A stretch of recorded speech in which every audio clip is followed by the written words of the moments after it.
You're listening to a lecture by the St. Jerome Center for Catechesis, a Catholic website dedicated to providing Catholics and non-Catholics with material about the Catholic faith. The following is a lecture in the Introduction to Theology series. This lecture will cover Revelation. Well, welcome back to our Introduction to Theology lecture series. My name is Michael Lofton.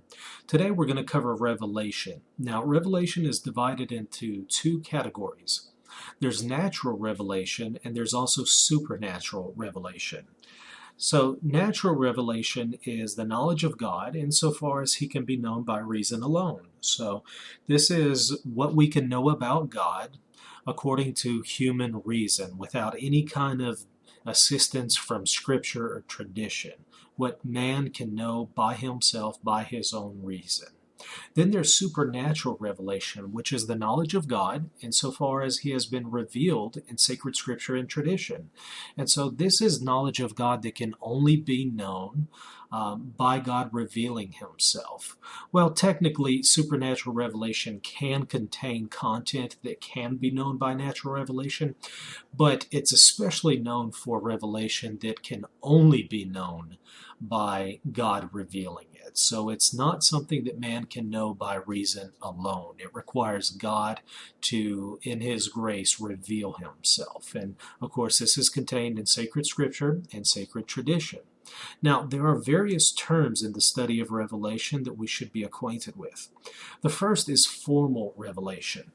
This is basically the manner in which God is revealed. Thus, supernatural revelation is labeled as such because it is revealed supernaturally. So this is revelation insofar as the way in which it is revealed, which is, of course, by God.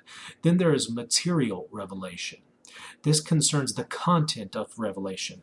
This is basically what is being revealed. So formal revelation deals with essentially who is revealing the revelation, God. Material revelation deals with what is being revealed. The content of revelation, which is about God and his creation and basically anything that pertains to him. Then there's immediate revelation. This is revelation that is communicated by God directly to an individual. Now, this can also include the mediation of an angel, but generally it refers to God speaking directly to an individual. Then there is mediate revelation. This is basically God communicating himself to mankind through a middleman, if you will, such as through a prophet. Now, there's also public revelation. This is revelation that is intended for the human race as a whole. So public revelation is found in sacred scripture and sacred tradition. There's also private revelation, however. Private revelation is when God reveals something to a particular individual that is mainly intended for that specific individual. However, it can be of benefit to others, but generally God is intending that information for the individual to whom he is revealing it. So public revelation is binding on everybody. Everybody must believe it because it's intended for everyone. However, private revelation is not binding on anyone to believe except the person to whom God has revealed it. Now, there is also what's called the transmission of revelation, which is basically how God has revealed himself to us. And this is essentially through the form of covenants. Covenants is generally defined as an agreement between two parties, and you often see covenants throughout sacred scripture. The first covenant that God created or that God established with mankind is known as the Adamic covenant, and it's called the Adamic covenant because it was made with Adam. Of course, it would apply to all of his progeny as well, but since Adam and Eve were the only individuals alive at that time, it takes its name based upon Adam because it was established primarily with him.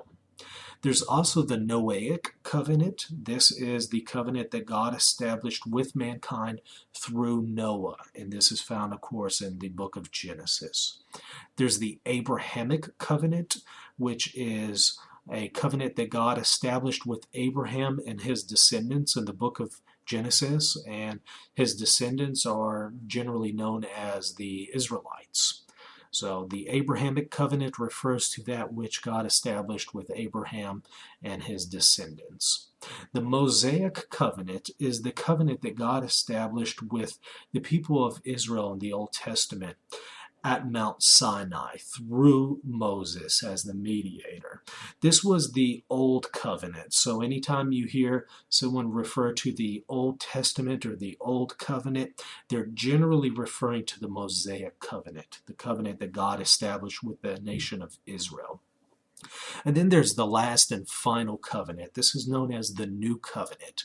It's prophesied in Jeremiah, the book of Jeremiah, but it's of course found in the Gospels themselves.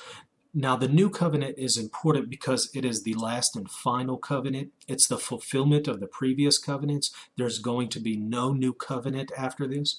It is a covenant that God has established with all of mankind and to which all people are called to enter into relationship with God through. Everyone is to enter into God's covenant through Jesus Christ. So this is a covenant that God established through his Son, particularly by the shedding of his blood on the cross. So it's the fulfillment of the Old Testament, the fulfillment of the sacrificial system and the dietary laws and all those distinctive parts in the Old Testament. The New Covenant has replaced those things because it has fulfilled them. And of course, the book of Hebrews is a very good book to read on this subject. So this is a very important covenant.